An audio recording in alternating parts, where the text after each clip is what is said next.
நம்ம இந்த tour plan இந்த ஷெட்யூல் போட்டதுக்கு அப்புறம் அது என்னப்பா சனிக்கிழமை சனிக்கிழமை சனிக்கிழமை அப்படின்னு ஒன்று ஸ்டார்ட் ஆச்சு. அது ஒன்றும் இல்லை, உங்க எல்லாரையும் பார்க்கும்போது உங்களுக்கு எந்த விதமான டிஸ்டர்பன்ஸும் இருந்துடக்கூடாது. முக்கியமா உங்களுடைய வேலைகளுக்கு எந்த விதமான டிஸ்டர்பன்ஸும் இருந்துடக்கூடாது அப்படின்ற ஒரே காரணத்துக்காக தான் இப்படி வீக்கெண்டா பார்த்து இப்படி இந்த பிளானை ஷெட்யூல் பண்ணோம்.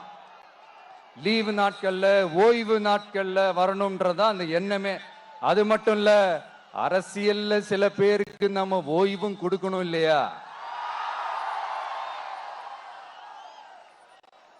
அதனாலதான் இந்த ஓய்வு நாட்களா பார்த்து இப்படி செலக்ட் பண்ணோம். சரி, இப்ப நம்ம மக்களை சந்திக்கிறதுக்கு, நம்ம சொந்தங்களை சந்திக்கிறதுக்கு எத்தனை கட்டுப்பாடுங்க. அந்த இடத்துல பர்மிஷன் இல்ல, இந்த இடத்துல பர்மிஷன் இல்ல. ஆனா அதுக்கான காரணங்கள்லாம் நீங்க கேட்டீங்கன்னா சொத்தையான காரணமா இருக்கும். அங்க பேசக்கூடாது, இங்க பேசக்கூடாது, 5 நிமிஷம் தான் பேசணும், 10 நிமிஷம் தான் பேசணும். நான் பேசுறதே 3 நிமிஷம் தான்.